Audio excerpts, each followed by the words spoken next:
사도신경으로 오늘 9월 30일 수요 새벽 예배 시작하도록 하겠습니다. 전능하사 천지를 만드신 하나님 아버지를 내가 믿사오며 그 외아들 우리 주 예수 그리스도를 믿사오니 이는 성령으로 잉태하사 동정녀 마리아에게 나시고 본디오 빌라도에게 고난을 받으사 십자가에 못 박혀 죽으시고 장사한 지 사흘 만에 죽은 자 가운데서 다시 살아나시며 하늘에 오르사 전능하신 하나님 우편에 앉아 계시다가 저리로서 산 자와 죽은 자를 심판하러 오시리라. 성령을 믿사오며 거룩한 공예와 성도가 서로 교통하는 것과 죄를 사하여 주시는 것과 몸이 다시 사는 것과 영원히 사는 것을 믿사옵나이다. 아멘. 다 같이 찬송가 338장 내 주를 가까이 하게 함은 함께 찬송하시겠습니다. 찬송가 338장입니다. 내 주를 가까이 하게 함은 십자가 짐 같은 고생이나 내 일생 소원은 늘 찬송하면서 주께 더 나아가기 원합니다. 내 고생하는 것 옛 야곱이 돌베개 베고 잠 갔습니다. 꿈에도 소원이 늘 찬송하면서 주께 더 나아가기 원합니다. 천성에 가는 길 험하여도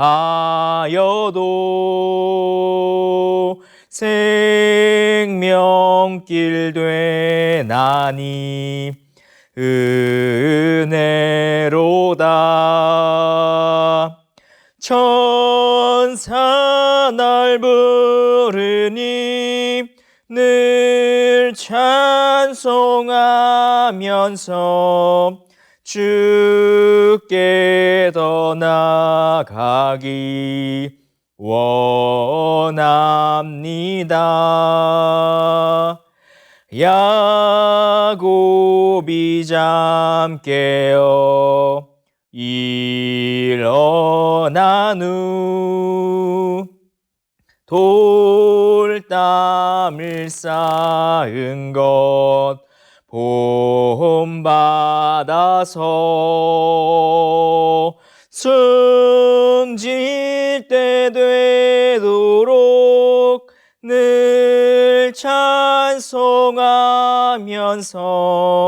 주께 더 나아가기 원합니다.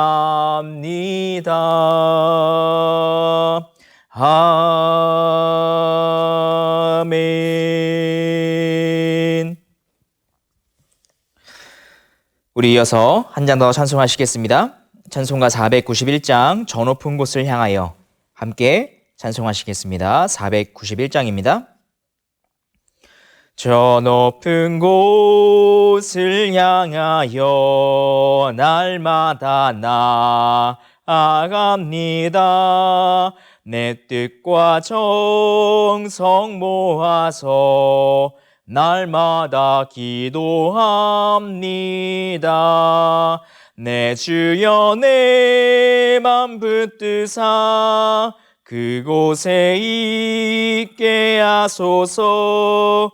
그곳은 빛과 사랑이 언제나 넘치옵니다.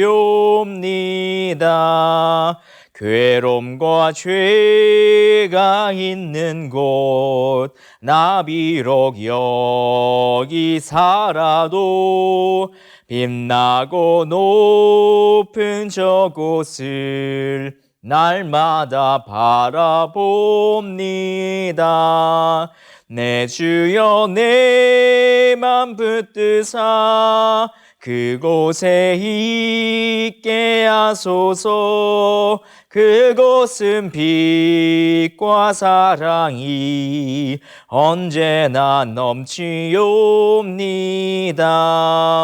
의심의 안개 거치고 근심의 구름 없는 곳 기쁘고 참된 평화가 거기만 있사옵니다. 내 주여 내 맘 붙드사 그곳에 있게 하소서. 그곳은 빛과 사랑이 언제나 넘치옵니다. 험하고 높은 이 길을 싸우며 나아갑니다. 다시금 기도하오니 내 주여 인도하소서.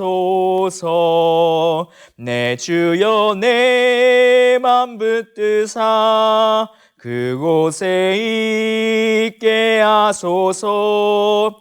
그곳은 빛과 사랑이 언제나 넘치옵니다. 내 주를 따라 올라가 저 높은 곳에 우뚝 서 영원한 복락 누리며 즐거운 노래 부르리. 내 주여 내 맘 붙드사 그곳에 있게 하소서. 그곳은 빛과 사랑이 언제나 넘치옵니다.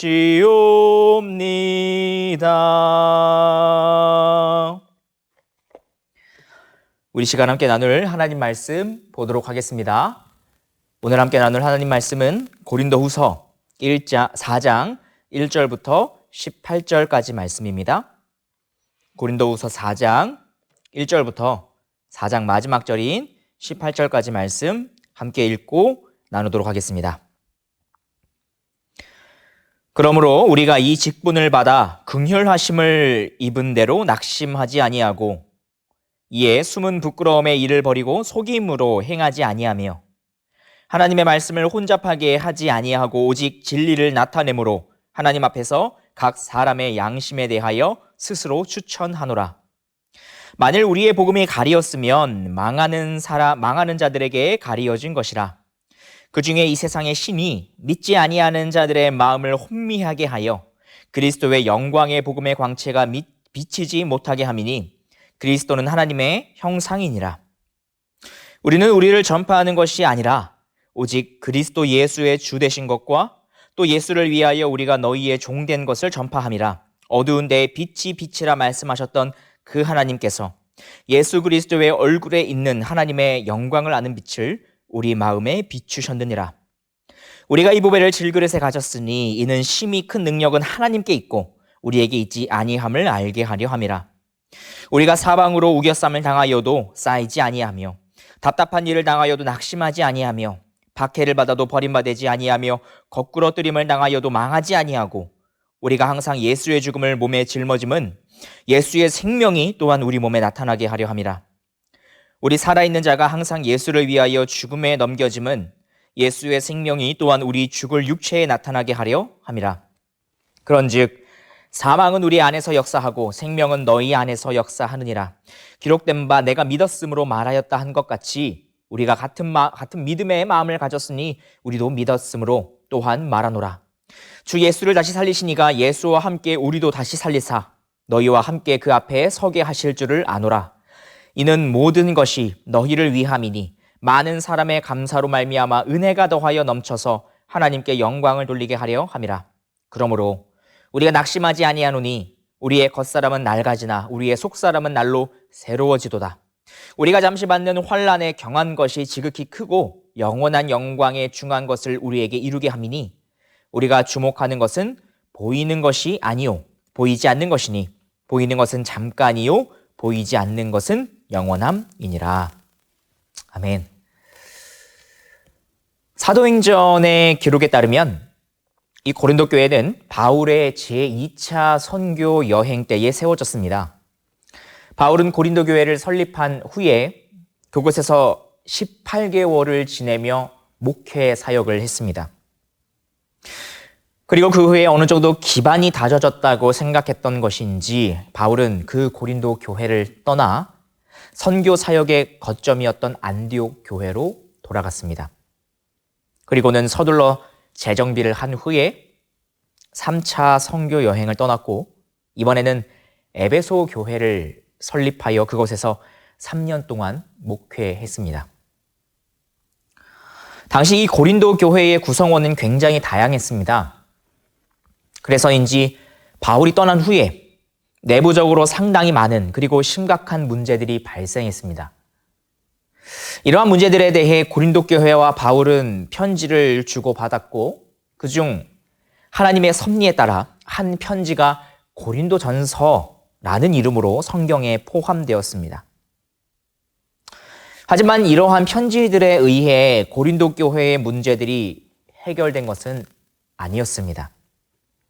오히려 설상가상으로 이 고린도전서와 이후에 이 고린도 후서가 작성되는 그 기간 사이에 자신들이 사도라고 주장하는 거짓 교사들이 고린도 교회에 들어온 것으로 보입니다. 그들은 바울이 가르친 교리를 공격할 뿐 아니라 이 바울의 사도직까지도 의문을 제기했습니다. 그래서 이 고린도 후서를 보시면 바울이 자신의 이 사도 직분을 변호하는 내용이 상당히 많다는 것을 우리는 발견하게 됩니다. 이러한 변호는 단지 자신의 억울함을 풀기 위한 것이라거나 또는 이 사도라는 직분이 갖고 있는 어떤 개인적인 권위를 수호하는 것을 목적으로 하는 것이 아니라 사도라는 직분으로 가르친 복음과 그 중심에 있는 예수 그리스도에 대한 말씀이 변질되거나 왜곡되는 것을 통해 이 교회가 타락의 길로 들어서는 것을 어떻게든 막기 위함이었습니다. 바울이 가지고 있던 사도 직분이 흔들려 버리면 바울이 가르쳐온 그 모든 말씀의 내용들까지도 함께 의심을 받게 되는 것이기 때문이죠. 오늘 본문 역시도 이 거짓 교사들의 여러 가지 비난에 대해 바울이 변호한 내용이 담겨 있습니다. 그래서 우리는 이 바울의 답변을 통해서 오히려 역으로 바울에게 어떤 비난들이 있었는지 한번 추측을 해볼 수가 있습니다. 거짓 교사들은 바울이 사도임에도 많은 환난과 시련을 겪고 또 사역에는 별로 성과가 없으며 재정에 관련하여 속인 것이 있고 또 하나님의 메시지를 훼손하여 복음을 흐리게 만들었다라고 이 바울을 향해 비난했던 것으로 보입니다. 이에 대해 바울이 어떻게 답변했는지 생각하면서 오늘 본문 1절과 2절 말씀을 다시 한번 읽어보겠습니다. 그러므로 우리가 이 직분을 받아 긍휼하심을 입은 대로 낙심하지 아니하고 이에 숨은 부끄러움의 일을 버리고 속임으로 행하지 아니하며 하나님의 말씀을 혼잡하게 하지 아니하고 오직 진리를 나타내므로 하나님 앞에서 각 사람의 양심에 대하여 스스로 추천하노라. 그러니까 바울의 이 답변은 이렇게 한번 생각을 해볼 수 있습니다. 비록 나와 나의 동역자들이 많은 어려움과 고난을 겪고 있지만 그것은 우리가 사람들 가운데서 어떤 정직하지 못한 일을 했거나 또는 용서받을 수 없는 일을 했기 때문이 아닙니다. 우리는 겉으로 드러나는 이 정직하지 못한 행위들을 단호하게 배격해왔을 뿐만 아니라 숨겨질 법한 은밀한 행위들도 결코 해온 적이 없습니다. 또한 우리가 전한 이 진리의 말씀을 듣고 믿음으로 받게 된 사람들은 하나님 앞에서 그들 양심에 따라 우리를 하나님의 참된 사역자 연노라고 인정해 줄 것입니다. 어쩌면 우리도 이 하나님의 사역을 하다 보면 바울처럼 근거 없는 잘못된 비난과 혹평에 시달리는 일을 겪게 될지도 모릅니다. 그럴 때에 우리는 함께 이 복음의 말씀을 나누는 지체들이 있다는 것과 그리고 결국 하나님 앞에서 그들의 증언에 의하여 하나님께서 판단하여 주실 것을 믿으며 낙심치 말고 우리 각자에게 맡겨진 그리스도인으로서의 삶을 감당하며 나아가야 할 것입니다. 이어서 바울은 자신이 전하는 복음이 아무 효력이 없는 듯 보이는 상황을 인정합니다. 자신을 비난하는 자들의 그 내용을 어느 정도는 수용하겠다는 것이죠. 하지만 그것이 복음의 내용이나 혹은 그 복음을 전달하는 방식의 문제가 있는 것이 아니라고 말합니다. 오히려 듣는 자들이 복음을 받아들이지 않는 상황에 놓여 있었기 때문에 열매가 맺히지 않는 것이다 라고 바울은 그렇게 말을 합니다. 본문 3절과 4절입니다. 만일 우리의 복음이 가리었으면 망하는 자들에게 가리어진 것이라 그 중에 이 세상의 신이 믿지 아니하는 자들의 마음을 혼미하게 하여 그리스도의 영광의 복음의 광채가 비치지 못하게 함이니 그리스도는 하나님의 형상이니라. 그러니까 복음을 믿음으로 받아들인다는 것은 영적인 것이기에 단순히 어떤 기계적이고 계산적으로 판단할 수 있는 일이 아니라는 것입니다. 복음의 말씀을 전하면 그 전하는 대로 곧이곧대로 다 사람들이 변화되는 것만이 있는 것이 아니라는 것이죠. 사도 요한도 예수님과 니고데모와의 그 대화에서 다음과 같은 예수님의 말씀을 요한복음에 이렇게 기록해 놓았습니다. 요한복음 3장 8절입니다. 바람이 임의로 불매 네가 그 소리는 들어도 어디서 와서 어디로 가는지 알지 못하나니 성령으로 난 사람도 다 그러하니라. 성령께서 어떤 사람에게 말씀을 듣게 하시고 또 그것을 믿게 하시는 그 사역은 오직 성령의 주권하에 있는 것이기에 우리가 모든 것을 기계적으로 예측할 수 없다는 말씀이죠. 이와 같이 바울은 복음을 믿는다는 것은 인간적인 계산에 의해 되는 것이 아니라는 것을 언급했습니다. 그러면서도 오히려 이것이 하나님의 주권적인 사역에 달려있는 것이기 때문에 도리어 소망이 있다는 것을 그 누구보다 완악했음에도 변화된 자기 자신을 가리켜서 이렇게 말했습니다. 본문 5절부터 6절입니다. 우리는 우리를 전파하는 것이 아니라 오직 그리스도 예수의 주되신 것과 또 예수를 위하여 우리가 너희의 종된 것을 전파함이라. 어두운 데에 빛이 비치라 말씀하셨던 그 하나님께서 예수 그리스도의 얼굴에 있는 하나님의 영광을 아는 빛을 우리 마음에 비추셨느니라. 바울은 자신의 사역을 비난하는 자들에게 내가 지금까지 행해온 사역이 얼마나 위대하고 대단했으며 이를 위해 얼마나 많은 수고를 했는지, 즉 자신의 업적을 드러내거나 나타내려 하지 않았습니다. 그것이 아니라 바울이 드러내고자 했던 것은 복음을 통해 이 재창조의 사역을 일으키시는 하나님과 예수 그리스도의 주되심이었습니다. 즉 자신의 사역을 외적인 것으로 평가하는 거짓 교사들을 향해 바울은 복음을 받아들인 사람들이 예수 그리스도의 주되심을 고백하는 것이야말로 가장 위대한 하나님의 사역이라고 말한 것입니다. 이것은 사도가 얼마나 열심히 사역했는지 그것과는 차원이 다른 그야말로 무에서 세상을 창조하신 것과 같은 것이기 때문입니다. 그래서 사도 바울은 내가 얼마나 열심히 사역했는지 아느냐? 이것을 강조하며 자기 사역에 대한 변명을 하려 하지 않고 오히려 하나님의 사역의 위대하심을 나타낸 것이죠. 이처럼 자신의 선교 사역보다도 하나님의 재창조 사역을 언급한 바울은 다음과 같이 말했습니다. 본문 7절부터 12절입니다. 우리가 이 보배를 질그릇에 가졌으니 이는 심히 큰 능력은 하나님께 있고 우리에게 있지 아니함을 알게 하려 함이라. 우리가 사방으로 우겨쌈을 당하여도 쌓이지 아니하며 답답한 일을 당하여도 낙심하지 아니하며 박해를 받아도 버림받지 아니하며 거꾸로 뜨림을 당하여도 말하지 아니하고 우리가 항상 예수의 죽음을 몸에 짊어짐은 예수의 생명이 또한 우리 몸에 나타나게 하려 함이라. 우리 살아있는 자가 항상 예수를 위하여 죽음에 넘겨짐은 예수의 생명이 또한 우리 죽을 육체에 나타나게 하려 함이라. 그런즉 사망은 우리 안에서 역사하고 생명은 너희 안에서 역사하느니라. 서두에 말씀드린 것과 같이 이 거짓 교사들은 바울이 매번 죽을 고비를 넘기며 살아가는 것을 근거로 삼아서 그의 가르침은 잘못된 것이고 그는 하나님의 은혜를 입은 자가 아니라고 중상모략했습니다. 그의 삶을 보면 그게 어떻게 하나님께 복을 받은 사람의 인생이냐, 오히려 하나님의 저주를 받은 삶이지 않겠느냐, 그렇게 얘기한 것이죠. 반면에 자신들은 그러한 고난들을 겪지 않고 평안하고 행복하며 풍족하게 살아가고 있으므로 자신들이야말로 하나님께 축복받은 참된 일꾼들이다 라고 이 거짓 교사들은 고린도 교회의 성도들을 향해 중상모략을 펼쳤습니다.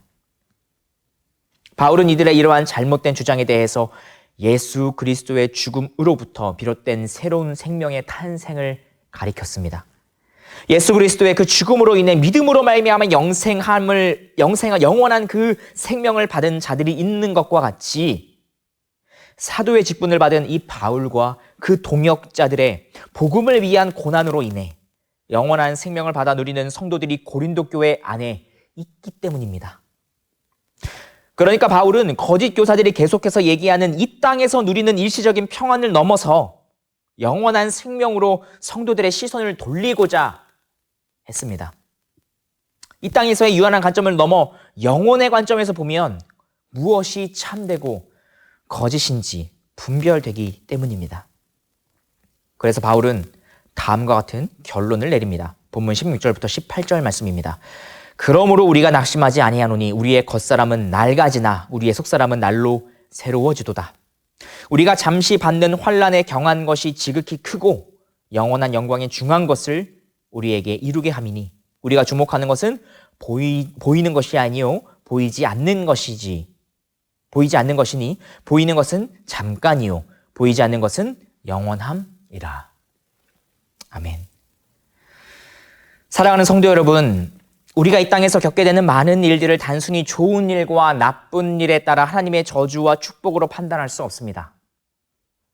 오히려 우리 주님과 바울을 비롯한 참된 제자들은 복음을 알지 못하는 사람들은 결코 이해하지 못하는 마음, 곧 복음을 위해 당하는 고난을 참된 축복으로 여기는 마음을 갖고 있지 않았습니까?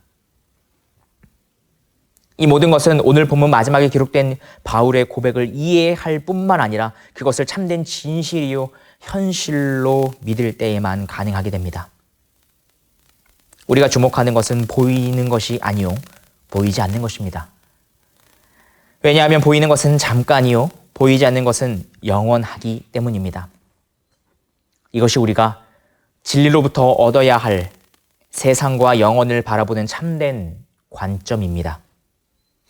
이와 같은 관점을 다시금 되새기며 오늘 하루를 살아가시는 주님의 참된 제자들이 되시기를 주님의 이름으로 축복합니다. 기도하고 말씀 마치겠습니다.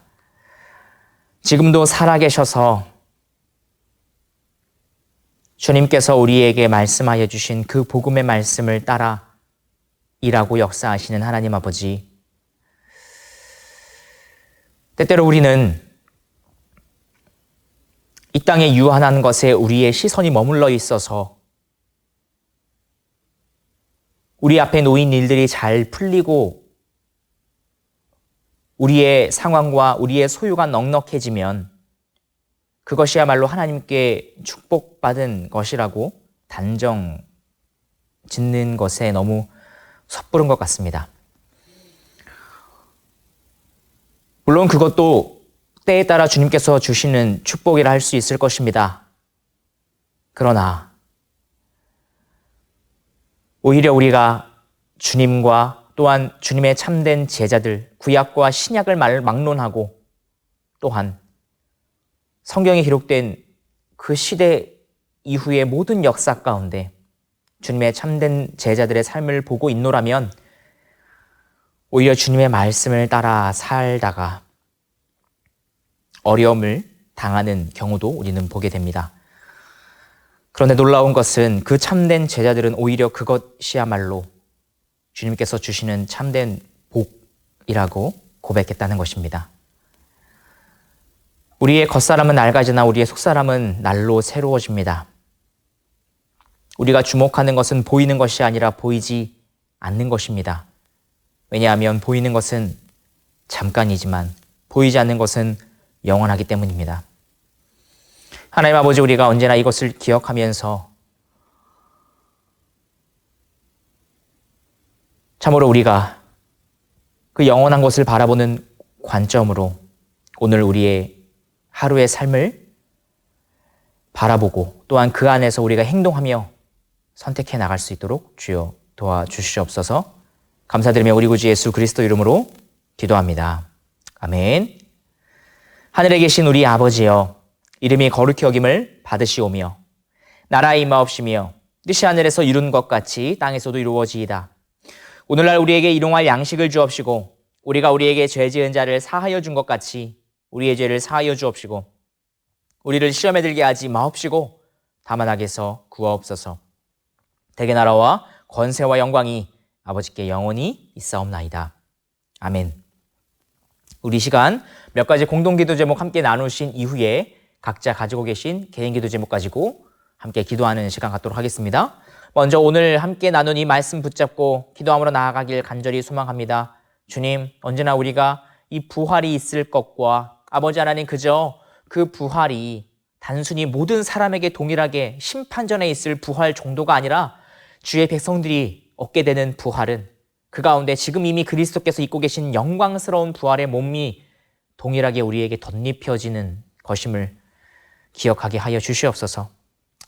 이 모든 것들이 또한 우리의 보증이 되신 성령 하나님에 의하여 이루어질 것임에 대한 이 확신을 가지고 오늘도 또한 나아갈 수 있도록 주님 도와주시옵소서. 이어서 계속해서 이 코로나19를 놓고 함께 기도했으면 좋겠습니다. 하나님 아버지, 이 코로나19 상황이 계속되고 있습니다. 그런 가운데에서도 하나님, 참으로 우리가 교회로 부르심을 입은 자들이라는 것을 우리가 생각하고 기억하면서 하나님, 참으로 우리가 몸된 교회로서 어떻게 하면 더욱 나아갈 수 있을 것인가, 그것을 소홀히 여기지 않을 것인가, 우리가 그 마음을 모으는 가운데 하나님 아버지, 우리가 느디님 교회 사랑 10가지 기도 제목을 놓고 함께 기도하고 있습니다. 하나님 아버지, 우리가 그러한 기도 제목을 놓고 함께 기도할 때에 아버지, 주님께서 우리를 한 몸된 교회로 부르셨다는 것을 잊지 않게 하시고 그 기도 제목을 놓고 함께 기도할 때에 아버지, 우리 마음 가운데 그러한 마음이 소생되게 하시며 더하여 하나님 아버지, 가능하다면 우리가 주중에 한 번씩 교회에 나와 아버지 하나님 기도하는 처소에서 우리가 주님 앞에 이 기도 제목을 놓고 기도하는 각자의 시간을 가질 수 있도록 주님, 우리 마음을 움직여 주시옵소서. 이것을 위하여 함께 기도해 주시기 바랍니다. 마지막으로 계속해서 주일학교와 또한 각 부서 예배, 청년부 그리고 장년부 예배를 위하여 함께 기도해 주시기 바랍니다. 아직까지 이 모든 예배가 온라인으로 준비되고 있습니다. 온라인으로 준비되는 만큼 우리가 현장에서 대면하여 예배드리는 상황에 비하여 참으로 더 어려운 상황들을 맞이하게 되는 것 같기도 합니다. 특별히 주일학교 예배를 위해서 함께 기도해 주시면 감사하겠습니다. 그 주일학교 예배 가운데 아이들이 기쁨으로 예배 가운데 참여할 수 있도록 그 마음을 붙들어 주시고, 성령 하나님께서 참으로 비록 쉬운 상황은 아니지만 그럼에도 불구하고 아이들 가운데 그 말씀이 귀에 들리게 하셔서 이 시기 가운데서도 하나님 아버지, 우리 주의 아름다운 그리고 사랑스러운 아이들이 말씀 가운데 자라날 수 있도록 주여 도와주시옵소서라고 함께 기도해 주시면 감사하겠습니다. 이러한 3가지 기도 제목 놓고 함께 기도해 주신 후에 이어서 각자 가지고 계신 개인 기도 제목 가지고 함께 주님 앞에 기도함으로 나아가는 시간 갖도록 하겠습니다. 우리 주님의 이름 한번 부르시고 함께 기도하시며 나아가도록 하시겠습니다. 주여,